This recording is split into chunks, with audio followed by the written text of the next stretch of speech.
All right, I'm going to hit record now. You want to sit down? Please.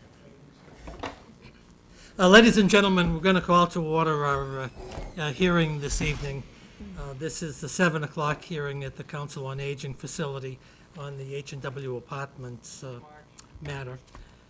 We originally had this matter scheduled to hear rebuttal evidence from the applicant relating to the traffic engineering report that was presented by Attorney Schreiber at the last session. And I received a communication from the applicant's attorney, Alan Caggiano, that Dr. Delasky was not going to be available tonight. But he would be available for our next hearing, which is scheduled for June 3rd at 7 o'clock. And that, I believe that's at the Blute Conference Room. So just in terms of protocol, we're just going to hear from members of the public and public officials, if they're present tonight, who want to speak. Then we'll adjourn this hearing until June 3rd at 7 o'clock. And at that point in time, we'll hear from Ms. Schreiber's consulting engineer who began her report. Janet Bernardo is her name, from Horsley Witten, but she didn't have an opportunity to complete her report, and she did not want to have comments on her report that's been filed with the board until she's had a chance to present that orally. So the applicant has agreed that we'll hear from Ms. Bernardo, we'll hear from any rebuttal evidence of the applicant, and we'll hear from any rebuttal evidence of the applicant's traffic engineer. I think that's Mr. Delasky, but if it's somebody else, that's fine as well. At the June 3rd hearing, and if there's any person present at the June 3rd hearing, a member of the public who wants to be heard on this application, we're certainly delighted to hear from them at that time, and I think we'll be able to accommodate them in terms of timing. With respect to tonight's hearing, we presently have 7 members of the public who have signed the sheet indicating that they wanted to speak. So I'd ask anybody else who appears this evening who does want to speak, whether in support or opposition, or to ask questions regarding this application. We have a sign-up sheet over here to my immediate right. Would ask that anyone sign that, please, so we'll know just who's speaking, rather than doing a show of hands, which could be chaotic. Let me deal in some procedural niceties before we get going with the hearing. My name is John Leonard. I'm chairman of the Board of Appeals. With me this evening at this continued hearing, it's probably a 5th or 6th hearing on this application. To my immediate left is board member Jeffrey Mullen, and to my immediate right is board member Virginia Donahue King. So the protocol tonight is to hear from the public regarding this application. But what we normally do, and it's normal protocol, that we give preference if there are any elected officials, members of the legislature, members of town boards who happen to be publicly elected, or members of town boards who are appointed to speak first at the public sessions on these hearings. And likewise, any member of any public board can speak either on behalf of the board if they're so authorized, but many times we have members of the planning board speaking not for the planning board but on their own individual capacity, and we welcome them to do that. So as a preamble here, let me ask by a show of hands whether there are any either public officials or elected officials who wish to be heard at this particular hearing tonight. So the record seems to indicate that there's no such person present. So we'll begin with the list of citizens who have signed up to be heard.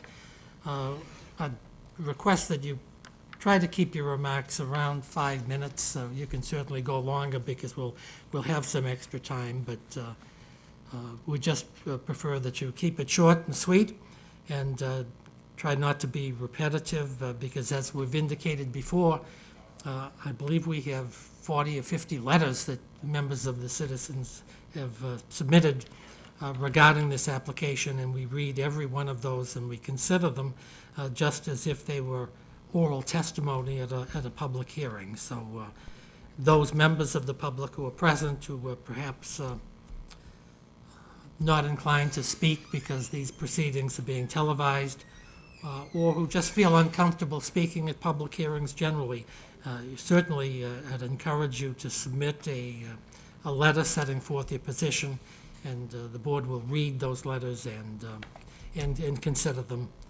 with all of the other evidence at the hearing. So the first name on our sign-up list tonight is John Neary of 10 Highland Lane. Is Mr. Neary still here?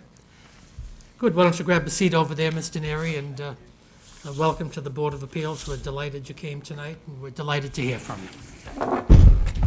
Thank you very much. My name's John Neary. I live at 10 Highland Lane in Milton, on the corner of Highland Street and Highland Lane. And I'm here to oppose the granting any variances to the applicant. Many reasons. I've been here for last two meetings, and there was a few questions I had, and it regarded the density of the project, which I think is much too high, and the traffic study. I had some questions on the traffic study. I live at the corner of Highland Street and Highland Lane. The traffic on Highland Street is unbelievable now. I don't believe Highland Street was included in the study, the traffic study, or Clifton Road, or Lodge Street, or Pleasant Street. Now, if you're familiar with the area at this time of day, or rush hour, the traffic is incredibly. And what people are doing now, they're making illegal U-turns, either on Wildwood, Clifton, or they speed up Clifton, take a left onto Highland, and try and beat the traffic. So the traffic study that was given is actually underestimated because of the people are bypassing the spot where the proposed development is. So I think the traffic study is seriously flawed. Another thing that a couple of meetings ago was the dates of the traffic study. I believe they were February 13th. Is that the correct date? Well, was that I think it is, right. but I didn't bring my whole. Oh, file I'm with sorry. me. I'm sorry. Well, that's a Friday. What we'll do, Mr. Neary, just so you're sure, any questions you propose with respect to traffic studies or other evidence, we will make sure we propound those to the applicant at the next hearing. Oh, all right. And we'll be able to get a response. Thank you very much. The reason I bring that up, that's a Friday, and it's a 2-day study, Friday and Saturday, which is also the week before the school vacation. So I think the traffic study did not take into account any of those variables. Also, that week, Governor Baker declared a state of emergency, which I think would affect the amount of cars that travel along Route 28. So I think there's some serious flaws in that study. All right. I guess the other thing is the public safety. We heard about the students and the school buses and things like that. But also, since it is a conservation land, we talked about the impact of the construction. But also, you can have after you build it, you can have the impact on the conservation land of the residents who live there. So I don't know if there's play space for children, things like that. Also, there was a public safety issue brought up about the fire trucks not reaching around the back. Well, a friend of mine in Braintree, his house burned down because of the careless disposal of smoking material. All right, so you're gonna have 300, whatever, how many people up there, and people are throwing cigarettes or whatever out the side. Those woods are gonna go up. All right, and I think that's a serious concern that this board should take very seriously. So I guess what I'm saying is that project, as presented, is much too dense for that area. There's too much public safety issues involved regarding the roadway, et cetera, et cetera. So I think if the applicant went to the neighbors and it wasn't such a hostile kind of 40B project, that people are reasonable and that some sort of reasonable project could get in there. Do you know whether the applicant did have meetings with the Well, neighbors? I live on prior to Highland this? Street. I mean, I've never been notified. You haven't been invited? Yeah, no, yeah. So they might have been. I know Mr. Mullen has at last meeting proposed a smaller development or something that would be more in what Milton is instead of this massive 2-building monstrosity that they want to build. Mr. Mullins, yes. Mr. Mullins. That's All right. So in closing, I just want to say I'm totally against it. I'm not totally opposed to something going in there, but it's going to be a commuter. It's not a transit-oriented development. You're going to have cars there, and I think they said 23 cars between 7 and 9. Well, they must be very wealthy people who are going to live in there, because I can't see more than 23 people going to work between 7 and 9. So I think some of the assumptions that they brought up on the traffic studies are kind of outdated, So it's not in today's hectic lifestyle that we live today. Most people work. It looks like there's 175 parking spaces that they want, and I think someone mentioned that 205 was needed. So people aren't going to, there's no spaces for sleepovers or people picking up babysitters and things like that. It's just going to be, with that kind of density, it's just going to be a total nightmare. And like I said, that Clifton Road right now, and it's not the police department's fault. The people go up, they have do not enters between 7 and 9 on Hallen and Highland. Reed Street and Highland's one way. They fly up there all the time. I almost got killed 3 times coming down Highland Street, because what happens is when they pull up to the light at Reed Street, they cut across and go up the wrong way up Highland Street. I mean, it's a traffic nightmare. So I respectfully want this board to reject the applicant's proposal. Or application. All right. And I thank you for listening to me. Great, thank you thank for you. coming, Mr. Neary. Do any of the members have any comments? Thank you very much, sir. Thanks. Our next listed speaker is Mike Fitzsimmons of 214 Highland Street. Is Mr. Fitzsimmons here?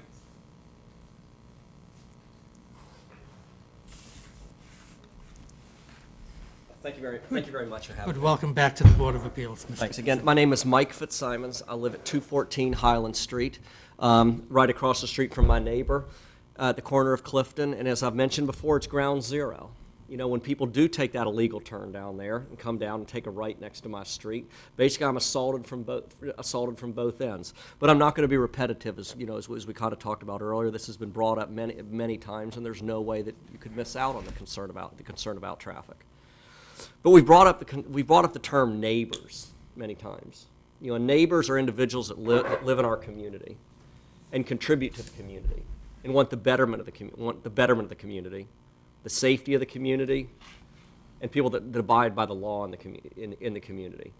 And those are good neighbors. And none of us would possibly in our neighborhood simply embark on a huge project that could have an impact on our friends and family without being open and honest about it, and realizing that it's not just building today, but it's the downstream impact of that. And what impact will it ultimately have a year from now, 2 years from now? And the truth is, the minute that first shovel goes in the ground, everything we've investigated here and looks at is out the window. The traffic assessment doesn't matter anymore. The impact by the police and the fire department doesn't matter anymore, because that's just something that we end up having to suck up. And I'm concerned that we haven't that this development, the impact that it's ultimately going to have in the future, and the inconveniences that we've sat here and argued about 3 buses a day having to go up and turn around in there. Perhaps the firemen having to go up and find some way of actually turning around. Those are going to become inconveniences for a lot of people that live there. And is it going to be able to maintain the value of this particular development over time? And what obligations does a developer actually have to the community that he's going to be in? I'm planning on being in my house for many, many years. And I kind of feel this is basically a drive-by development. And we all acknowledge the fact that we need to have affordable care, for our public servants, and, for some of those that are less fortunate than us. But we also contribute to a very nice community, and we don't want to do anything that's going to defer other people from really, aspiring to even, to live in Milton. And so, again, I oppose this particular development. There is no way that we would be talking about this development if it wasn't for the 40B loophole. And that's just what it is. I mean, I hate to say it, but we'd probably laugh it off if it wasn't for that particular loophole. And we're not against something correct going into that. But what I am in favor of is responsible development. And I know that all the other issues that we've talked about, again, specifically going back, back to traffic, has been addressed. And last, I'm going to close. I came to the last meeting, and the day afterwards, my daughter and I went up and decided to go to Tedeschi and get some ice cream. And 2 cars sped right in front of my 5 and my 6-year-old daughter and me. And it continues to happen. That's a dangerous street, it's a dangerous corner, and it's ludicrous to think that it's actually going to get better there. And even just this morning, I'm trying to take a left into Tedeschi, and even that's a risk going into there. So I don't honestly, the bottom line here is I don't think this is responsible development. Thank you. Mr. Fitzsimons, thank you very much, sir. The third speaker on our list is Tom Callahan of 16 Orono Street. Good, welcome to the Board of Appeals, Mr. Callahan. Thank you. We're delighted to hear from you. Thank you. As you said, my name is Tom Callahan. I live at 16 Orono Street. I'm a Precinct 4 town meeting member. I'm also a member of the Milton Fair Housing Committee and the Milton Affordable Housing, the recently appointed Milton Affordable Housing Trust. I am here tonight not representing either of those boards or committees, and just speaking as a 20-year Milton resident. I'm here to support the application rather. I have sympathy for the concerns raised by the neighbors, and I hope that the developer will continue to address some of those concerns, and to the extent that is possible. But I wanted to just, this is the first hearing I've been able to make, but I followed the hearings on cable TV and have been following the process, and really felt like there's a need for a voice about the need for affordable housing in Milton. I think you sent a letter to the board, did you not, regarding this application? I think I did, yeah, about a specific, when Attorney Whitten was challenging the 1.5. Yes, that's exactly yes, right. I remember exactly. That's right. Thank you for reminding me of that. So I just want to make a few quick comments tonight. First of all, no site is perfect. Including this one. As the neighbors have identified, it has a number of issues. But I think looking at this from a macro perspective, if we just built on perfect sites, we wouldn't have much housing in this community or in this region. And even perfect sites, or sites that many people consider perfect, Henry's, for instance, have their issues, right? We haven't been able to build housing on Henry's in 20 years or so. So we have to look at imperfect sites. I also wanted a second point, we've gotten ourselves into this predicament. 40B applies to Milton because we have largely been inactive on the issue of housing for over 30 years. With the exception of Fuller Village, all of our housing that counts towards the SHI, for the most part, was built 25, 30, or more years ago. We, just last year, were at 4.4% of our stock as affordable. We're now up to 4.9, thanks to the work of Senator Joyce and the folks at MRE, at Fuller Village, to get some of those units counted. This project alone, approval of this project, would bring that percentage up to 5.8%. And if Hendry's got built, over 6% between these two projects. So I know there's a lot of feeling, I've talked to a lot of folks in town, that we're so far behind the 10% goal, we'll never get there. And I think that's not accurate. These two projects could get us from the three projects, Fuller Village and these two, from 4.4 to over 6 in just a year and a half or so. Other towns have done it. Canton is at 12.3% of their stock affordable. Dedham, 10.9. Cohasset, 10.7. Lexington, 11.1. Concord, 10.4. Westwood is close at 9.1. So these communities have worked over a number of years to edge up that number and have achieved. So Milton can, it's not going to happen overnight, but Milton can achieve. But opposing and turning down these projects and trying to delay these projects will not get us to the 10%. And it seems to me the developer probably could continue to open up even more dialogue, but they have worked with the town.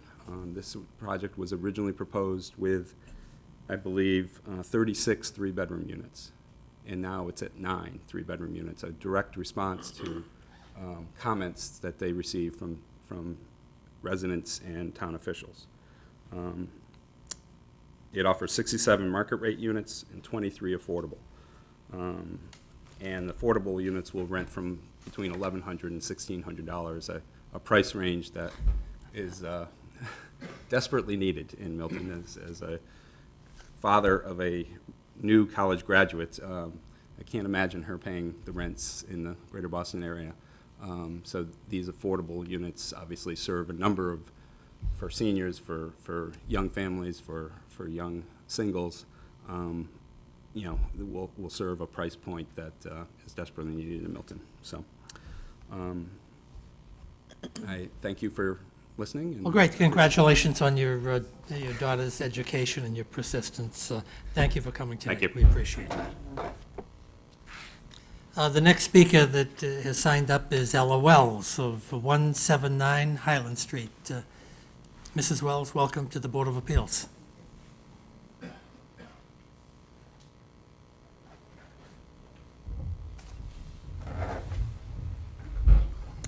Thank you very much. I'm Ella Wells. I'm a town meeting member from Precinct 9. I'm not going to repeat what my neighbors, John Neary and Dr. Fitzsimons, have so eloquently spoken about. But I did want to go on record as being against this particular development in its current shape and form for many reasons. The density of it is very serious, but the location of it on a very busy four-lane highway is of primary concern. I've lived on Highland Street since 1980, so that's 35 years. And in those 35 years, my kids have grown up, and the traffic has gotten worse and worse. I have represented my neighborhood in front of the Traffic Commission, in front of the Board of Selectmen. I have worked hard to try to make the traffic ease up. What we have achieved is 2 stop signs in the middle of Highland Street. They have somewhat slowed down the traffic at our neck of the woods, but the quantity has not decreased. And there are many cars that don't really obey the stop signs either. My concern is that it has been mentioned that to alleviate the left turn problem, we may make it a right turn only. That's not going to really work from 7 to 9 in the morning, because the next 3 streets are basically closed to traffic. 7 to 9, Halland Street is closed, and Reed Street is closed. And Highland Street at that end is a one-way street. So unless we're proposing to change that, those buses or commuting cars are going to have to go a ways, all the way up to Hillside Street, and make a very long trek to go back towards Boston. And right now, we already have problems, as I think either Dr. Fitzsimons or John Neary has said, we have problems with people breaking those do not enter signs. But so I am concerned because I've gotten so many comments from my neighbors on Clifton, on Martin, et cetera, that their children are in danger. My children are grown up already, so they drive cars. They don't ride bicycles. They don't walk to school. But there are plenty of children who play on those streets, who wait for the buses on those streets, and their lives are going to be in danger because of this development. Finally, I just want to say I'm also concerned about the people who are going to reside in this development. I don't think the developers really have shown any concern about them, because if they did, they'd be concerned about how these people are going to get out of that driveway. And I agree with John that 25 cars or 26 cars are not going to be the number of cars that are leaving between 7 and 9 a.m. in the morning, not when you have 90 units. These people are going to be working people, people who need affordable housing, people who have jobs. They're not going to be retirees that, living on a lot of passive income. So I'm concerned about those people too. Where are their kids going to play? How are they going to get out of that area? How are the buses going to come in safely? How are the buses going to get out safely? And if there's a fire, even if it's once a year, are we going to lose lives? Because the fire engines either can't get in time or they can't get out safely. So those are my serious concerns, and for those reasons and the ones stated by my neighbors, I'm against this project. Great. Thank you. Thank you for coming, Mrs. Wells. We appreciate very much. The next scheduled speaker is Mr. Richard Shea of 246 Highland Street. Welcome to the Board of Appeals, Mr. Thank you Shea. for the welcome. Thank you for taking your time to do this. I'm not going to speak to you tonight about the eventual destruction of the wetlands, and I'm not going to speak to you about the overcrowding of schools and how the fire trucks can't turn around. I'm going to speak to you about the project itself. This development, as you know, and you know a few of these things that I'm saying, is going to house a number of children, a high number of children. It is also being built next door to a DPW yard. It is also being built on a major highway. Someone is going to get killed. Someone is going to die. The facts have been presented at previous meetings by the chief of police that in recent years, in this quarter-of-a-mile stretch of highway, 4 people have lost their lives. Number of people hurt, hospitalized, hundreds of accidents. As a matter of fact, if you live in Milton, you know that one of our Milton firefighters is permanently disabled. Matter of fact, he has 24-hour care because he got hit on that highway while he was helping a disabled motorist. It's Suicide Alley. Now, given where it is and what it is, and the high incident of accidents, someone is going to die, that makes this project, to me, wrong. It is wrong by its very nature. Many people would use the word intrinsically wrong. It is intrinsically wrong, this project. Now, you don't have to be a school teacher of the year or a janitor at the town hall or a prominent physician. If you see something that is wrong, our society demands that you speak up. One has to speak up when such a wrong is evident. Now, fortunately or unfortunately, you 3 members of the board here with doctorates in law have a chance to stand up and be counted. Now, sometimes it's not easy to do that, but in this case, you don't have to go cold turkey and say someone is doing this or some project is wrong. They're asking you to put your signature on it. They want you to okay it. And I think that you have a chance to stand up and say it is wrong and do not put your signature on it. You can do this by rejecting their applicant to change the zoning, and you can reject it without any contingencies or conditions, Because when something is wrong, it doesn't matter any conditions you put on it. It doesn't matter how big the gap is between cars. These are trivial things. The building of this project is wrong. Where it is and what it is wrong. Thank you very much. Thank you very much, Mr. Shea. We appreciate your comments. The next speaker is Travis Gregory of 45 Clifton Road.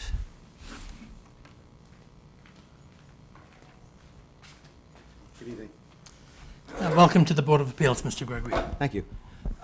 So everyone said a lot of stuff that I wanted to say already, so I'm glad that everyone else has similar opinions. I don't think anyone's opposed to any type of affordable housing in Milton or even in our area. I think people are opposed to a very large complex that seems to have a lot of issues that need to be addressed.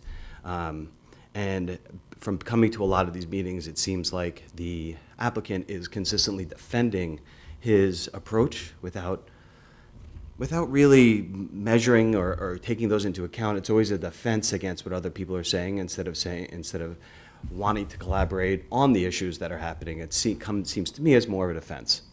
And so I want to make that one statement. The other thing I want to say, as somebody who has requested speed traffic and other analysis when I first moved into Clifton, I want to give one little statistic of around, so the amount of children on Clifton Road under the age of, well, the amount of children on Clifton Road is around 28, 29. The amount of children under the age of 5 is about 10 to 12. So just if we think about that, the age of 10, that amount of children usually come in the evening with parental guidance. The ages of kids between the ages of 6 and 9 are about another third of people on that road. People usually come in around dusk. Now, there's a lot of traffic we all know that is uncontrollable and really horrible during the main traffic hours of, say, 4 to 7. Adding more traffic to come through that road and cut through Clifton as the kids get older, when they start staying out later, if you sit on Clifton Road, the traffic now after dusk gets faster and faster because they don't think that anybody's out. If we add more traffic, and as the kids get older over time, if we're thinking forward and thinking ahead a couple years, there's more of a risk of someone getting injured on our road as we add more traffic and as the kids get older. So I know we're talking current state today, but whenever you think of any project, any implementation of any type of project, doesn't matter what type it is, you have to think of the impacts 1 year, 2 years, 3 years, 5 years down the road. So I think you got to take that into consideration when you're thinking about the size and the traffic here. We're talking current state, but if you look at all the people that are on the road today as they get older, it's going to just the more traffic you add, as they get older, it gets worse. So that's where my concerns are. That's why I'm against the current size of the implementation that the applicant has today. Not against it, just the current size it has today because the impacts it has around the surrounding neighborhoods. So I think we got to think about where the future is going to look like and not just what it looks like current state today. Great. Thank you, Mr. Gregory. Thank you for your comments. The next scheduled speaker is it Gordon Laurie of 15 Reed Street?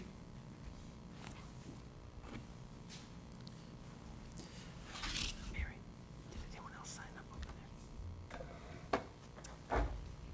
Thank you. It's Gordon Lurvy, 15 Reed Street, and many of the comments I had have been raised, but I'm a CPA, and one of the things I like to look at are the numbers, and looking at the numbers, 90 units on 6 acres of land, that's 15 times the number of homes that is allowed for that area right now. And everybody's talking about being too much. That's clearly way too much, 15 times. Remember that number. We talked about where children are going to play. I think I can answer that. Right now, there are no sidewalks on Reed Street and many of the surrounding streets where I live. My wife and I, we actually cross the street, cross 28, and walk on the other side of Milton. And to do that, we need to cross at the cross light. And I can't tell you how many times that people run that red light, especially when there's lots and lots of traffic, just trying to be that one last car that makes it through. So it is a very, very dangerous intersection. Same thing in the morning when I'm trying to take a left. You know, we're talking about gaps in the traffic. There's no gap at the light. Everybody's at the light in the middle of the intersection. People trying to leave Reed Street sometimes cannot even leave Reed Street. So I am opposed to, you know, this development, again, the size as it currently stands. Lastly, you know, we came here and we saw, you know, some turkeys, you know, living in the area when we were looking for our home. Been here 2 years now. We've come to find out there's two families of turkeys, about 13 to 15, you know, turkeys each. There's also 4 deer that live in the area and frequently walk by our house. You know, where are they going to go? Are they going to now have to cross the road? Are we sending them packing? And are we evicting them from their homes? And I'll ask you to, you know, oppose it and think of their homes as well. Thank you. Thank you very much, sir. We appreciate your comments. Mr. Choi? Yes, I did not sign up. I apologize. Well, that's all right. We've run out of our scheduled speakers. If you'd like to be heard, we're delighted to have you. Just introduce yourself, and the floor is yours.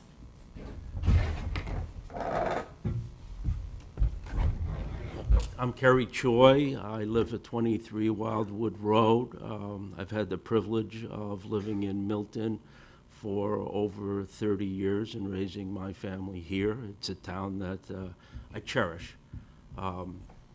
I agree with many of the comments made by the speakers in opposition to this project. I would like to just make a few additional comments.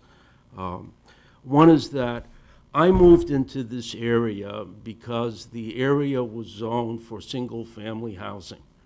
That was the town promising me a quality of life for myself and my family.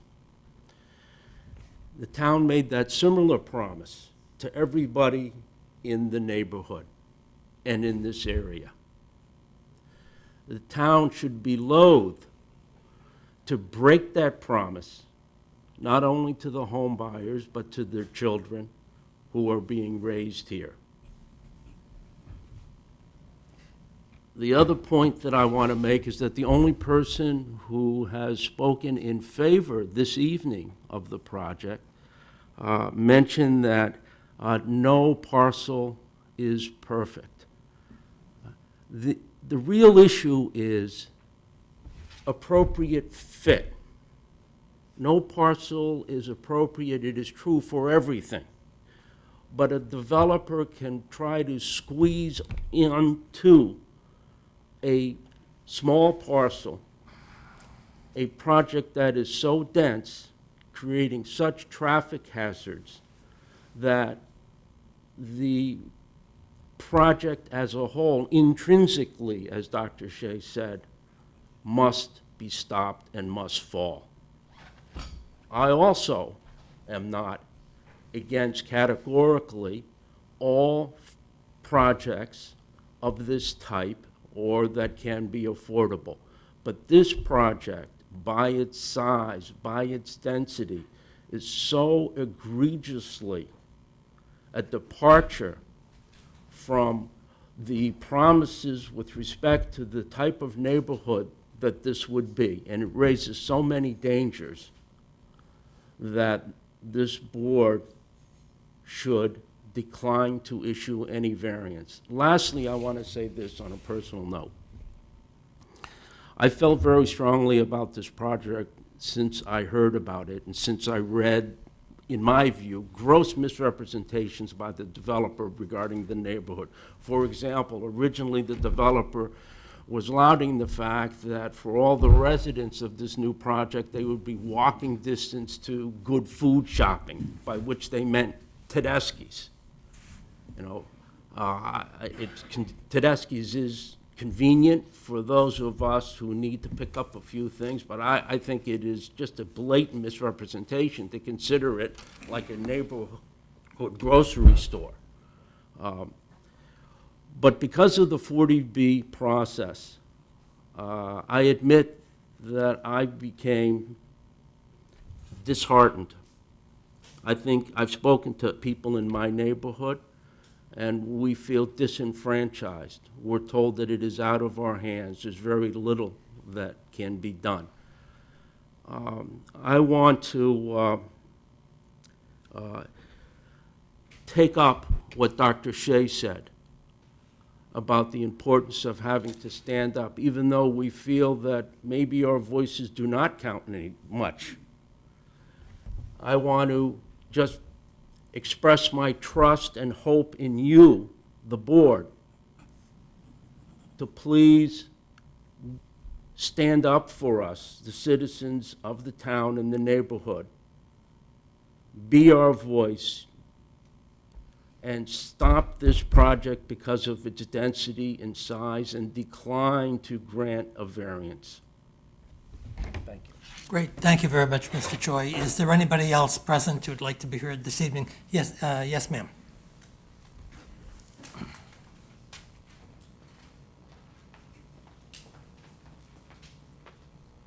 Good evening. Hi, Sorry, I welcome didn't to the sign board. up. I couldn't find the place. Well, that's all right. It gets confusing. Why don't you tell us your name and address, and the floor is yours. My name is Frances Boyle. I live at 52 Clifton Road.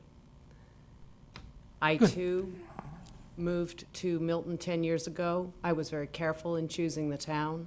I'm Canadian, so I looked for tax dollars that were going to be spent per student, zoning. I wanted to ensure that I chose a community and a neighborhood that would make a commitment to preserving a quality of life. I am a marine biologist, and I have serious concerns about the wetland destruction. The amount of impervious surface, the width of the roadway, the height, the standing water that will be on the property, in addition to putting children at risk for traffic. There is going to be standing water. There is soil that will be very difficult to walk through for a young child. I am concerned with the destruction of the wetlands with the vehicles that would be parked on the site. Hydrocarbons into a wetland are ridiculously destructive. I am concerned with the soil test that was presented by the developer, that they did a soil sample at a lab rather than a perk test in certain areas. I did not have an opinion on the development until I started to educate myself to it. I am also an engineer. I read the proposal quite closely. I too chuckled about the shopping being Tedeschi's. I also thought it was interesting that we're going to cross a state highway to get to a bus stop.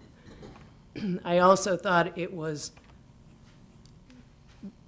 really an imposition that the density was going to be far greater than that anywhere in Milton. The height needed a variance, which will create noise. When the wetland destruction didn't meet the criteria, they changed the dimensions of the roadway to get under that. Was not very pleased with that. So in closing, I would have to say that the phrase that was used in support of the project, that we would hope that the developer would continue to the extent possible to work with the neighbors, I don't trust that statement. Excuse me. I too appeal to the board to represent me and truly, as said by the gentleman from Wildwood, honor the promise that was made to me when I purchased the house. Thank you. Thank you very much, Ms. Doyle. Is there anybody else who'd like to be heard? Yes, sir. And we'll go to you next, okay? Mr. Irwin, welcome to the board. Thank you for Would you having me. tell us your name and address, sir? Yes. Gene Irwin, Town Meeting Member, Precinct 9. I live on 120 Highland Street. Highland Street in the last couple of years that I've lived there, has had 2 fatalities, pedestrian fatalities. The traffic count, the last I heard on Highland Street, I think it goes back to about 208, 209, was, I believe, 13,000 cars a day. Now, we all in this room are pretty much aware of Highland Street. Now, the state highway, I understand their traffic count was around 25,000, and I'm told it was done, or I think it was February 13th, during a snow emergency. I'm not sure on that, but I also have, I'm a real estate agent, and I have commercial properties on Randolph Ave, North Main Street in Randolph, the same road. Their traffic counts are about 36,000 cars a day. So I think that's probably closer to the right number that we have here. Being in real estate, I love new development. I think it's fabulous, but I do not support this location. I believe this location is fatally flawed, not figuratively, but literally. I agree with Dr. Shea. There's going to be fatalities at this location. There was just a fatality May 9th, and 3 more people hurt in that area. Chickatobit, the intersection of Chickatobit, I think is the #1 most dangerous intersection already in the state, and we're just adding to it. I believe the density at this project brings you to a critical mass where it's absolutely guaranteed there's going to be multiple injuries and multiple fatalities over time. And again, not to repeat everything Dr. Shea said, but I think it's wrong to do it here. I think the density is outrageous, and I think we'll all have blood on our hands. Thank you. Thank you, Mr. Irwin. We appreciate it.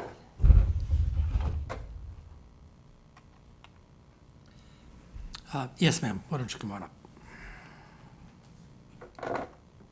Hi. I didn't prepare much for this, so apologies if That's all right. I seem a little scattered. But Just- my name's Amy Morrison. I live at 58 Clifton Road. I have a 4-year-old daughter and a 2-year-old son. We moved to Milton 3 years ago. We moved out of Boston to Milton for a safe neighborhood for our children to play.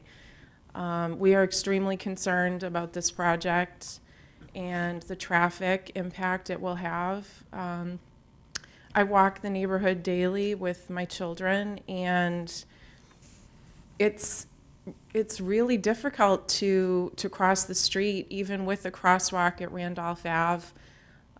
We were successful in getting a yield to pedestrian sign put in across from Tedeschi's about a year ago, because so many cars would try to run the light while there was a walk signal.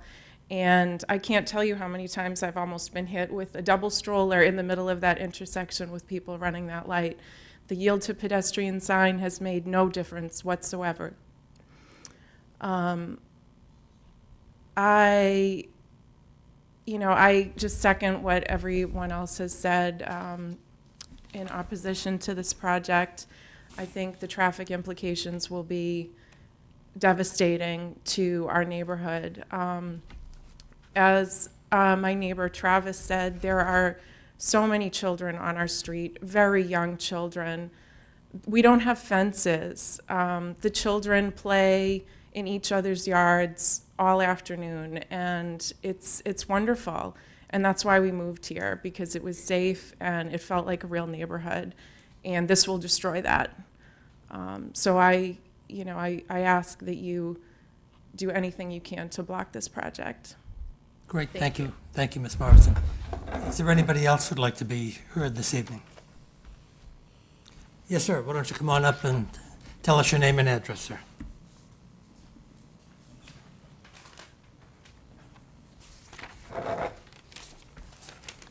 Good evening. Good evening.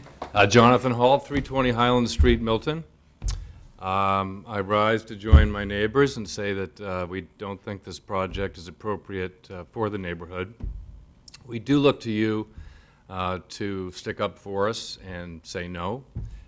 We understand the difficulties the town faces with a 40B project, and that legal strings can be pulled and state laws come into play.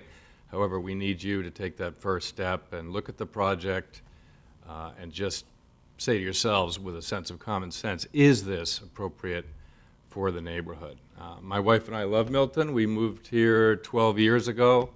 One of the first problems we faced was putting kids out at the end of our driveway. We live right near the junction of Reed Street and Highland, and there was no stop sign there at the time, and people were racing up around the corner and almost hitting the kids at the stop.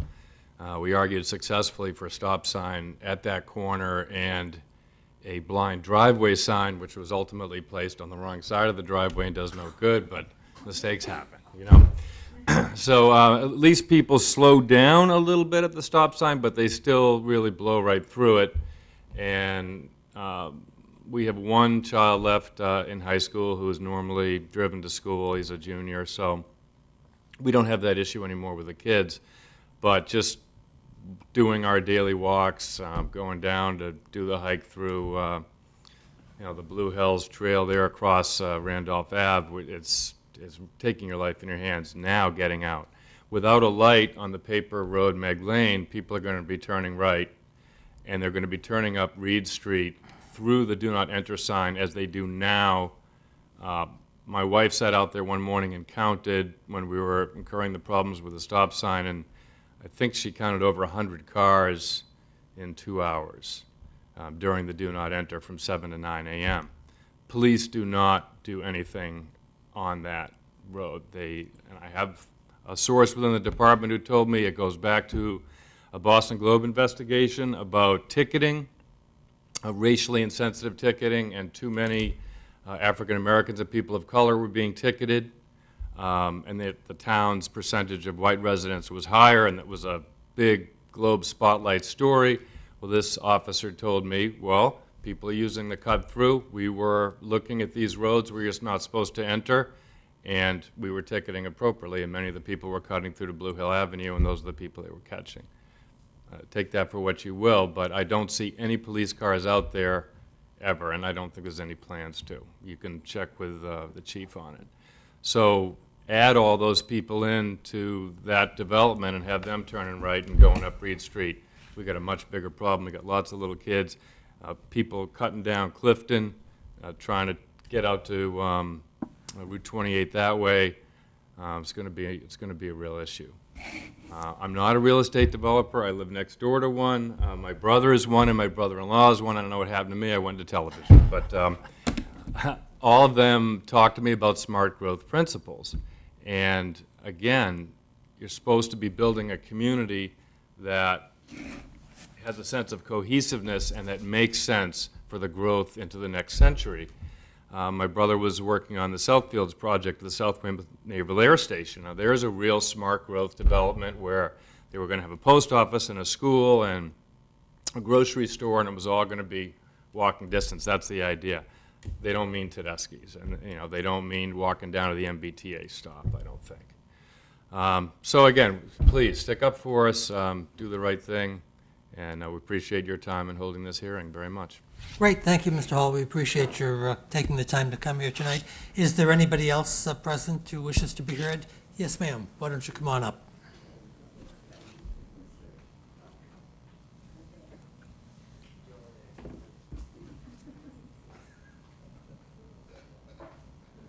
I'm back. Well, welcome back. I think you were the lady with the violet Porsche. You were going to be the pink Porsche. We remember that. Welcome back to the Board of Appeals. Why don't you tell us your name, and we're delighted to hear from you. I'm Virginia Carroll. I live at 403 Highland Street. I've lived there for 82 years. Well, congratulations. Thank you.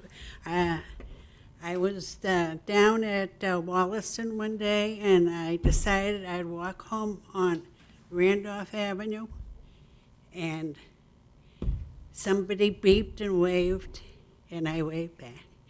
I get home and the phone rang. It was the chief of police, and he told me he did not ever want to see me walking on Randolph Avenue ever again. I haven't. You have an excellent protector. Thank you. Also, this winter, for me to get out of Highland Street, because I have to go to the right out of my house, because it's one way. For me to get out onto Randolph Avenue with the snowbanks, I had to inch out, inch by inch by inch. It was terrible. Now, these people are going to have the same problem getting out of their area. You just can't do it, and the cars come so darn fast, you take your life in your hands. Other than that, I hope they get to 83, and thank you. Well, thank you for coming, and we'll look forward to seeing you for the next 5 to 10 years. Is there anybody else who would like to be heard this evening? Mr. Mullins, with an S.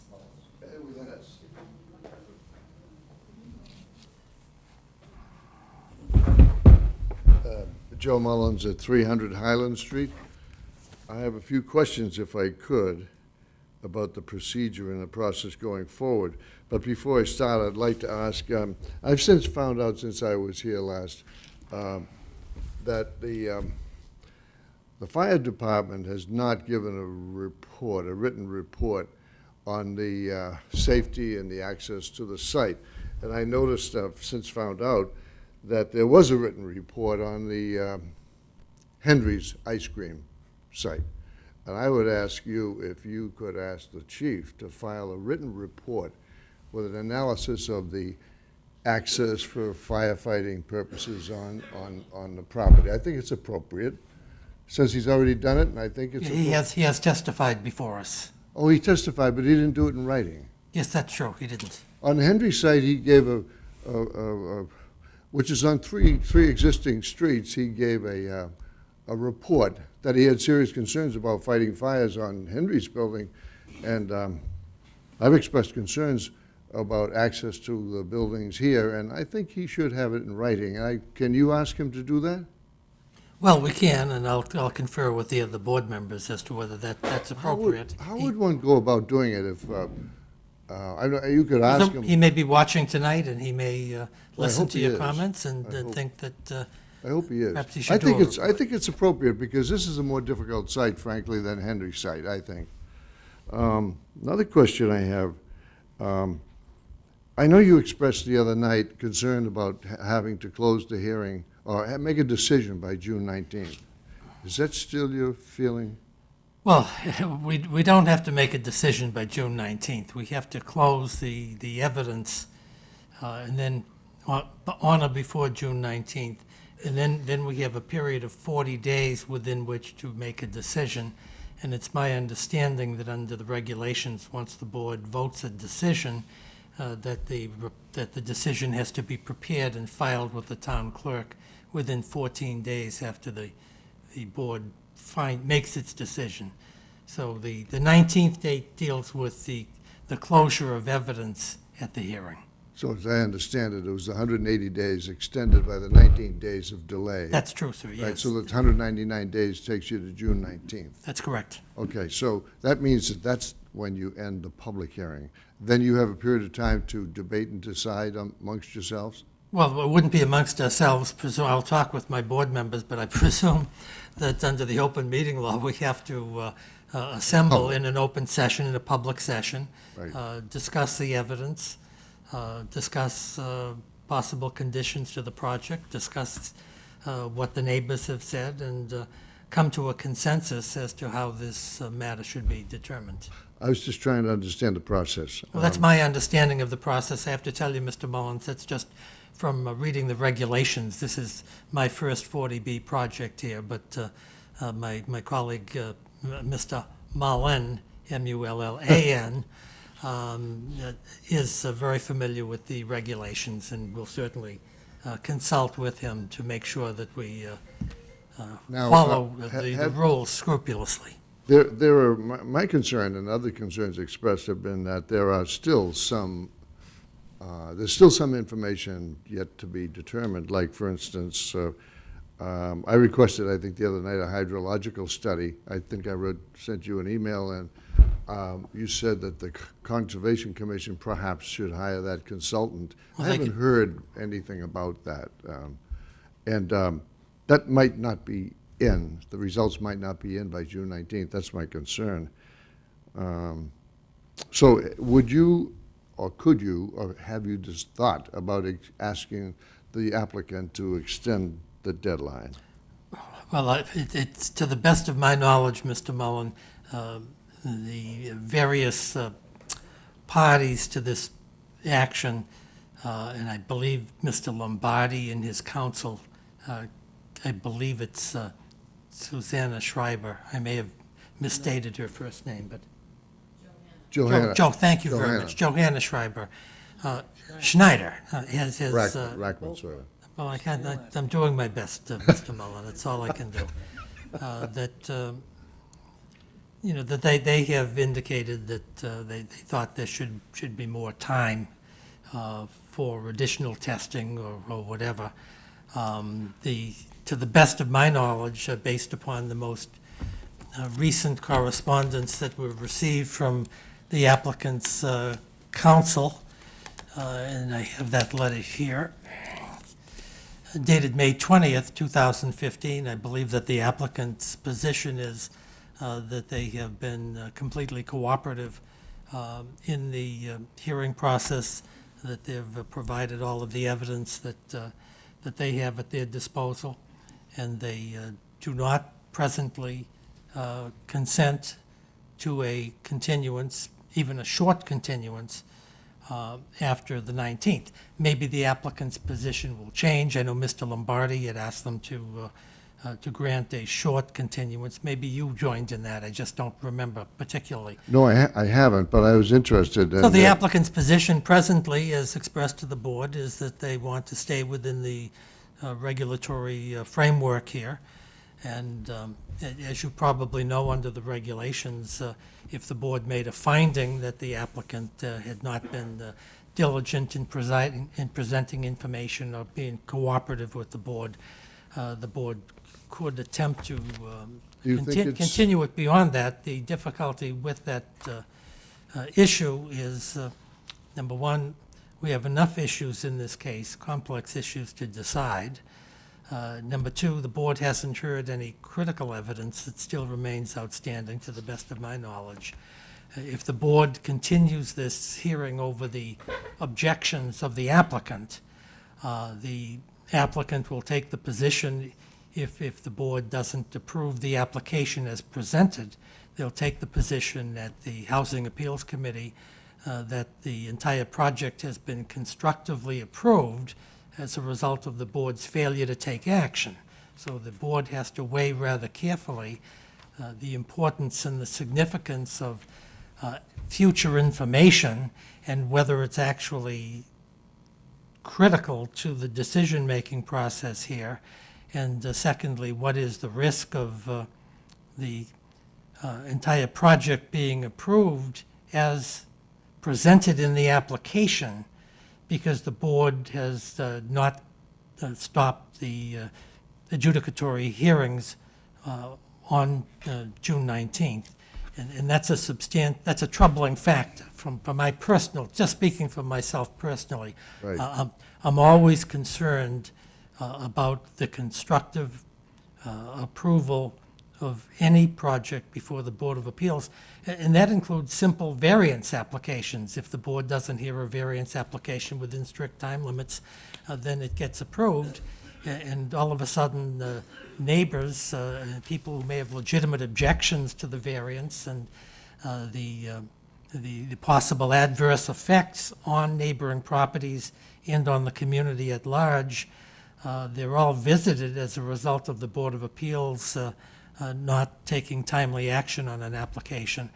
And when you look at some of these simple variance applications and you look at the significance of this project, I think that I'm very, very hesitant to support any type of continuance beyond the 19th unless I'm presented with compelling evidence and my colleagues agree, because I think the risk of having this project approved without any conditions whatsoever it would be a terrible circumstance, and I think the board would be and should be taken to task for allowing that to happen. I think you're right to be concerned about that. Certainly, you said that the other night, and I don't disagree with that. If you feel that there are legitimate wetland issues, for instance, that the Conservation Commission is considering that haven't been resolved, might you consider requesting of the applicant that they extend the period of time, just so that on the record, if they denied it, you would be able to then at a later date bring that up? Well, you know, I don't like to talk about hypothetical situations here. To the best of my knowledge, well, I certainly know that Chairman Cannon of the Conservation Commission is a terrific chairman. He's a trial lawyer. He's very familiar with not only the conservation issues and the conservation regulations. He also tries cases on a regular basis on the courts of the Commonwealth. They have exclusive jurisdiction over the wetlands aspects of this project under the state bylaw. We have a very, very limited involvement dealing with the Milton bylaw. So I'm going to trust and put my faith in Mr. Cannon that if he needs certain studies, he'll have them done and have a decision hopefully filed with the board before the board has to make a decision here. That he would file with your board? Well, it would certainly be a public record that we could take notice of, but we don't have jurisdiction over most of the matters that the Conservation Commission has before it, and we just have to trust in their good judgment and their Can I ask you a diligence question? that they'll have everything done. If Mr. Cannon... Usually I ask questions and don't answer them, but I'll grant you that exception. No, you just said something that made me ask a question. Sure. Mr. Kiernan, I agree with him. I've observed him now, and I think he's excellent as the chairman of the Conservation Commission, and I've attended several meetings. If he concludes that he doesn't have all the information he needs because he hasn't been able to complete the hydrological study, and he were to recommend to you that more time is needed for him to do that, would you consider that as a basis for which you might request additional time? Well, we'd consider any reasonable request from any board, Board of Selectmen, Planning Board, Mr. Kieran, the Conservation, whatever it may be, but would decide those issues as presented, and I don't want in a hypothetical colloquy with you that... No, I understand. This is obviously I have a motive in trying to raise the question, because it seems to me that if you were able to assert here that you have a time deadline and you feel,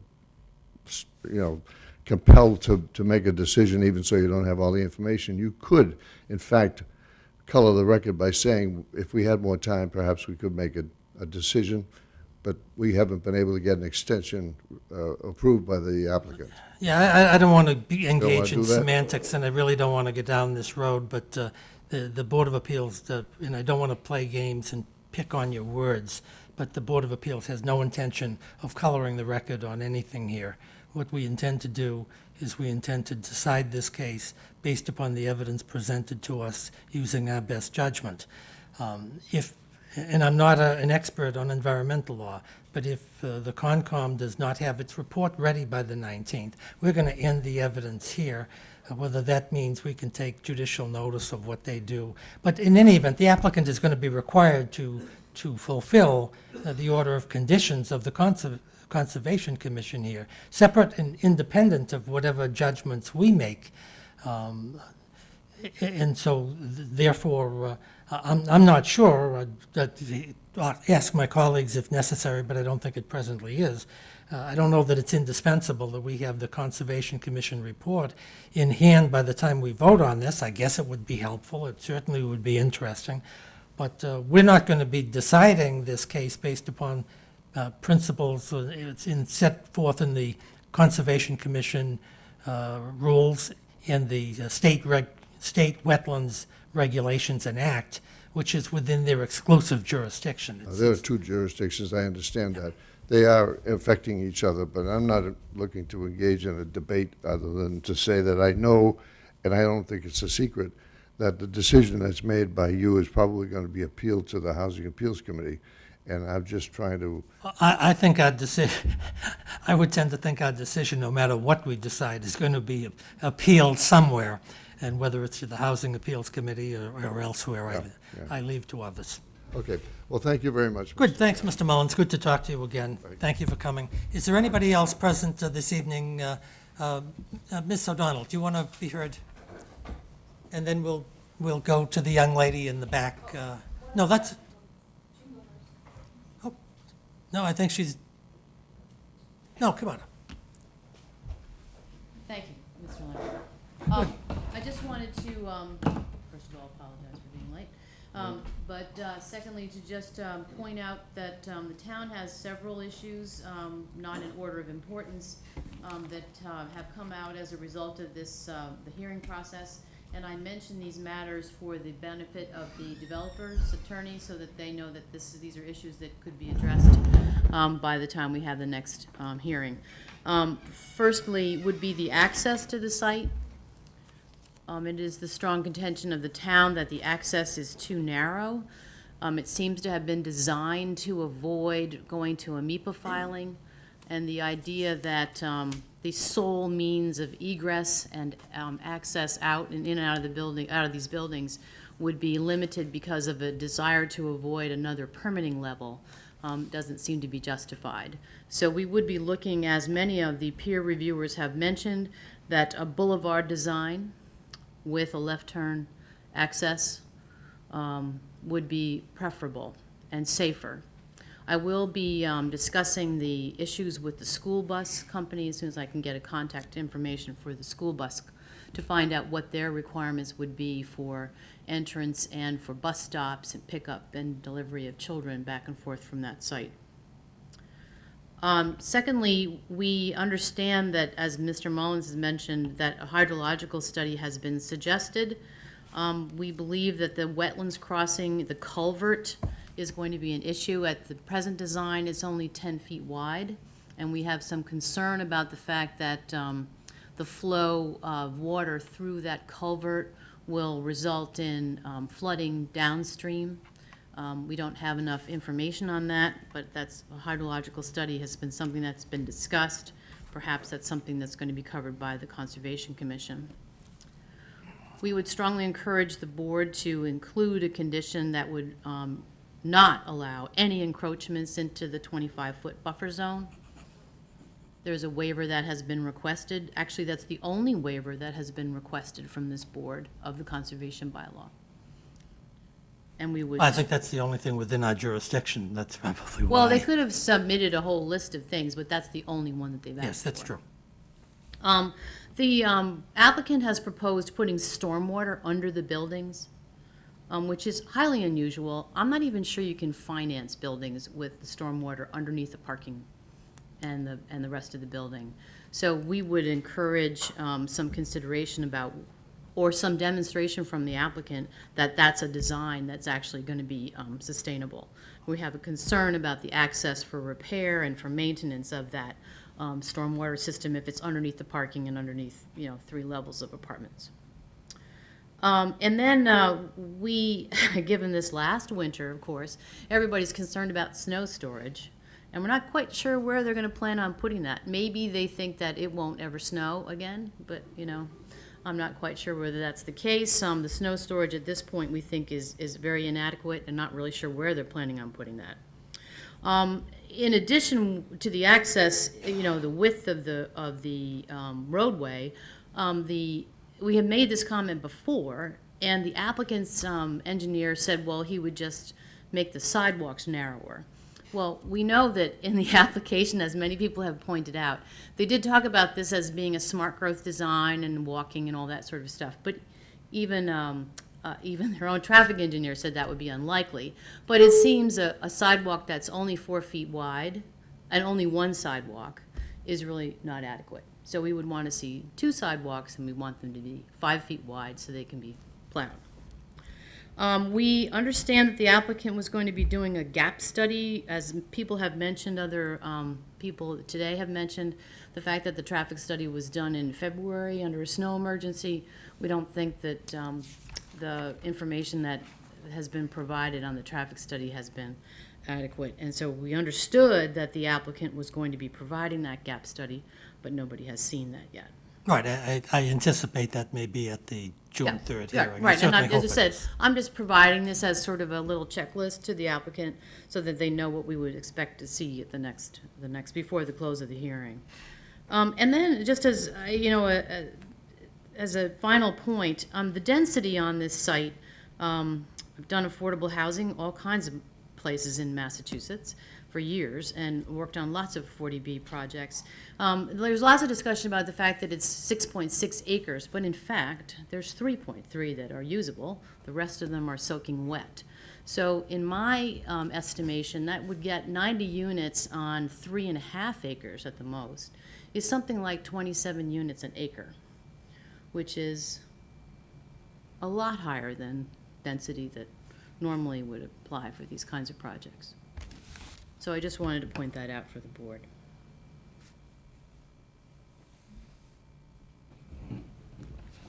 And I will ask the fire chief if he would be willing to provide something in writing, if you'd like. That's fine. I mean, we'll accept whatever the chief wants to do. If he thinks his oral testimony was adequate, that's fine. I don't know what he has planned for the next couple of weeks, but would welcome anything he wants to submit. Okay, well, I'll ask. Thank you very much. We appreciate it. Yes, ma'am.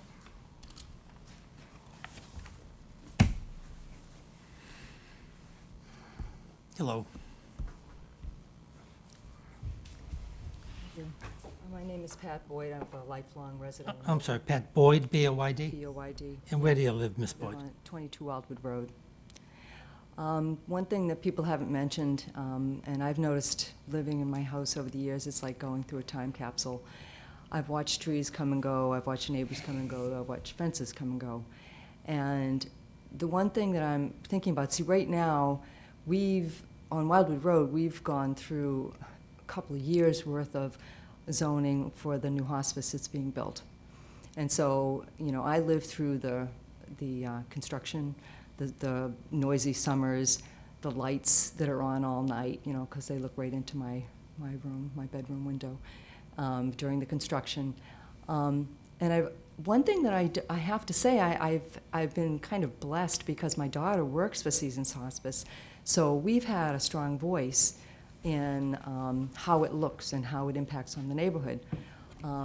One thing that I asked them for was to keep the canopy of trees, that we've had there, because St. Elizabeth's was there all the time, and as we know, St. Elizabeth's, the rectory, was kind of getting under disrepair, and we never had to notice it because the trees were there. My concern with this huge building, now I don't know about the wetlands, but I do know about the lack of light on nature. And it seems to me wetlands need trees to ground the water. And if you have a huge building, it's going to block the trees, and it's going to take a certain amount of time for those trees to die. And when they do die, what's going to happen? They're going to fall down. They're going to dislodge the wetlands. It's going to make an impact on, I think, drainage and all that good sort of thing. Plus, the neighbors are going to have to look at this thing. I was glad that the hospice agreed to give us a visual barrier, so we don't have to look in the windows of these poor folks who are passing. But what's going to happen over in that area? Even if they try to landscape it, there's just the sheer height is going to block the sun on all the different times of day. So things aren't going to grow there, and if they do grow, they're not going to grow very high. So there won't be any visual barrier. You certainly can't have a fence high enough to block it. So I know that one tree was cut down at the end of Wildwood Road, and we got to look at the town barn a little bit more than we ever did before. And, that sort of thing, and I agree with Kerry Choi because he's on our street. That's one of the reasons we live here, is because it's a natural town. It's got the Blue Hills and the nature that goes along with that. And I'd hate to see that all be really damaged in an irreplaceable way. So I agree with everything that's been said so far. Thank you. Thank you very much for coming. We appreciate your presence and your comments. Is there anybody else present this evening who'd like to be heard in this public session of the board? Okay, so you didn't, yes, sir, come on up.